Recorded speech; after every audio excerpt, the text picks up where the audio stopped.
वरती पूल अचानक पडल्यामुळे मी सुद्धा खाली पडलो होतो पाण्यात.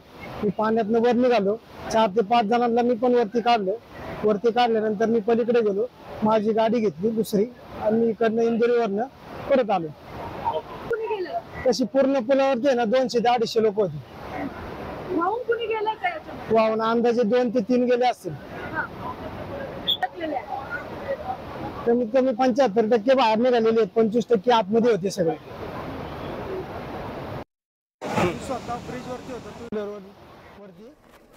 पोलीस देखील तिथे घटनास्थळी पोहोचलेले आहेत आणि घटनास्थळाची ते देखील पाहणी करतायत.